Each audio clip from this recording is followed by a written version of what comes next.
Welcome. Today I will be paraphrasing, summarizing, and sharing for the May 1st Al-Anon readings in Courage to Change and a little time for myself.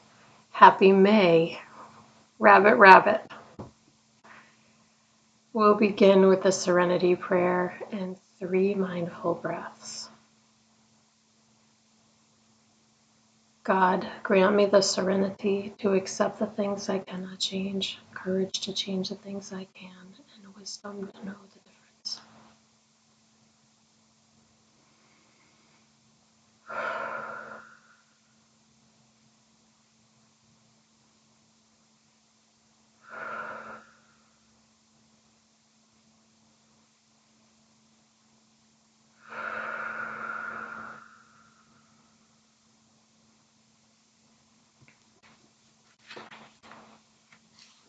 May.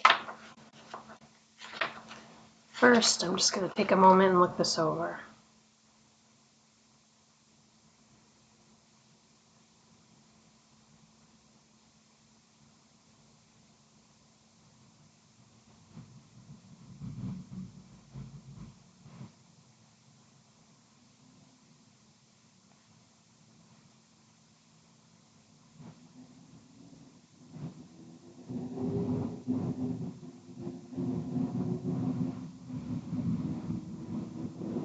The question is, what can I do to have a conversation about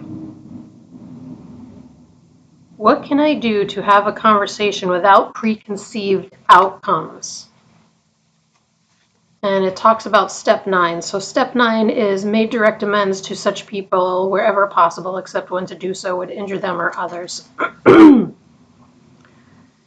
passage is about a person describing how they tried to plan ahead for what the alcoholic is going to say so that they can figure out how they're going to respond.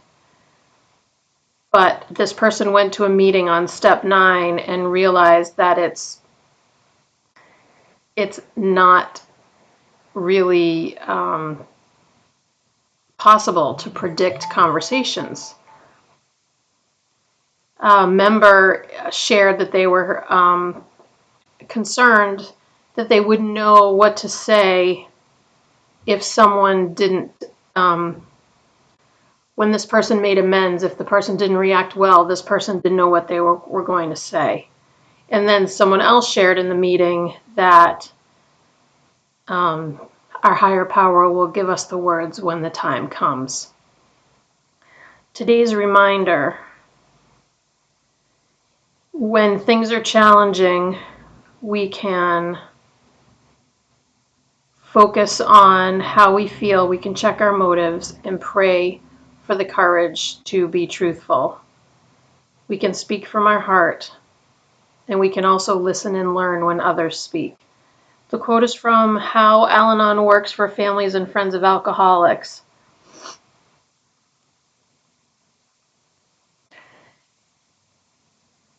It's important that we express ourselves, and it's important that we let others express themselves also. So what can I do to have a conversation without preconceived outcomes? So without planning the conversation before it happens, because there's no way to know how the conversation is going to go. I think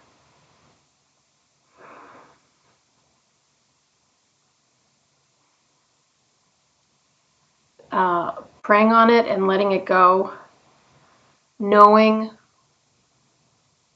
what the motive is for the conversation, being willing to listen to the other person, just going into it calmly.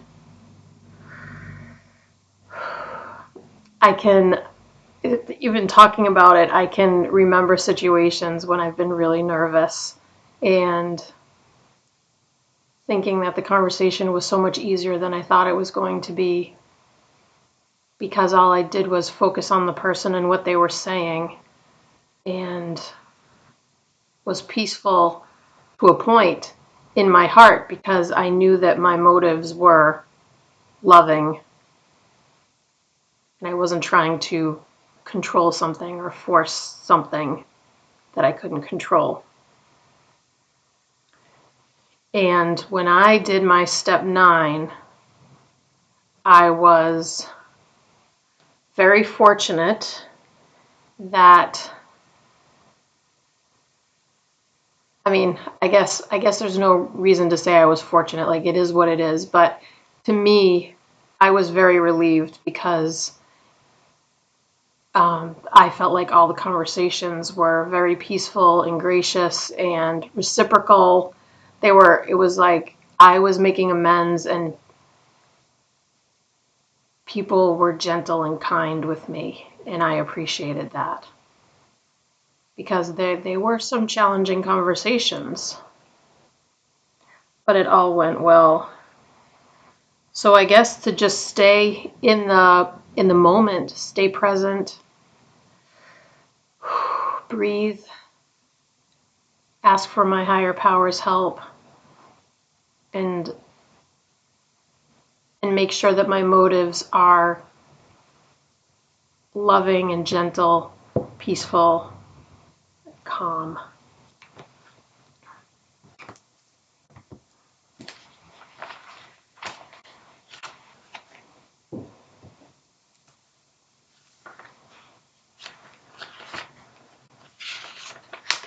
I will take a moment and look this over.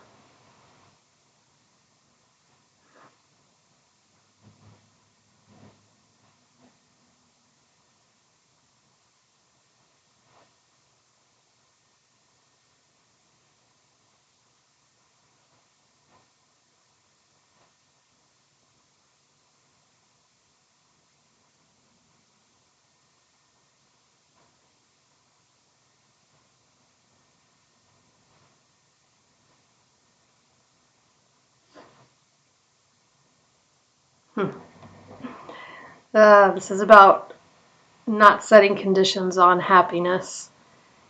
This passage is about a meeting where someone asked people to fill in the blank. If only blank, then I would be happy.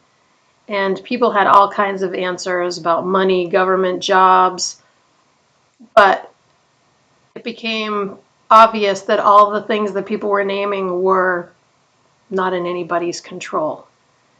So this person says applying the first step and admitting that we were powerless over these people, places, and things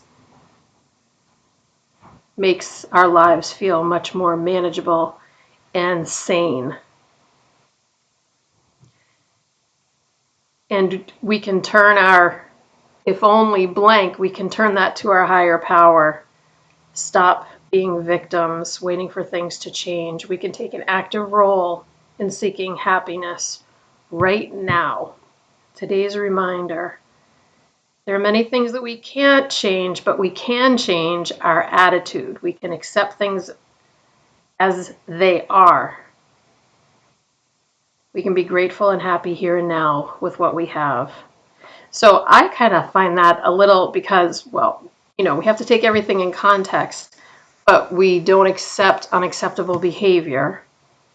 So, like, we don't want to accept that, but we do want to accept life as it is. I guess, like, being aware and accepting, like, it is what it is. Now, what am I going to do about it?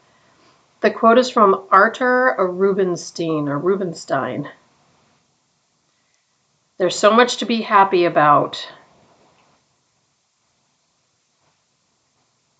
And many people ask for conditions on their happiness, but we can't set conditions on happiness. This is just a beautiful reminder that really, and I'm sure you've heard it before, but happiness is a choice. Happiness is within us. And today I'm feeling happy. It's a gorgeous day. I'm going out to lunch with a friend. I had a lovely morning, worked in the yard. I'm feeling very, very happy. But there are many days where, I think, well, if it would only stop raining, or But I can't control the weather, so I just have to make the best of it. But I really am. I'm so glad that it's spring. I don't know. Do you feel the same way? Do you just feel your spirits lift when the weather gets better and you can go outside without a jacket and just breathe the fresh air and feel the sunshine on your face? Does anyone else feel like that?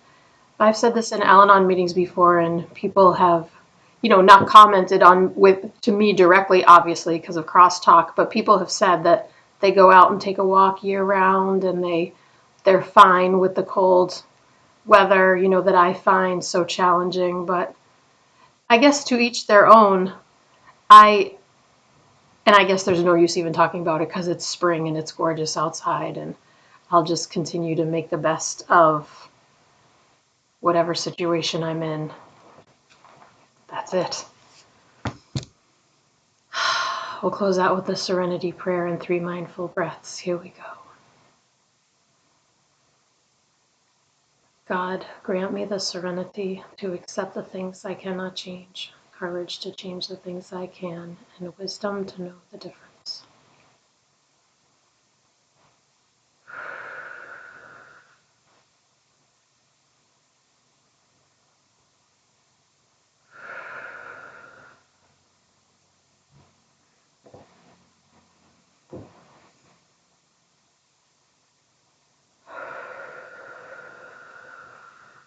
That's my buddy. The marvelous Mr. Mittens, my cat. He just put his paws up on my chair while I was breathing. Thank you so much for joining me today. I look forward to seeing you again tomorrow. Sending you love. Take care.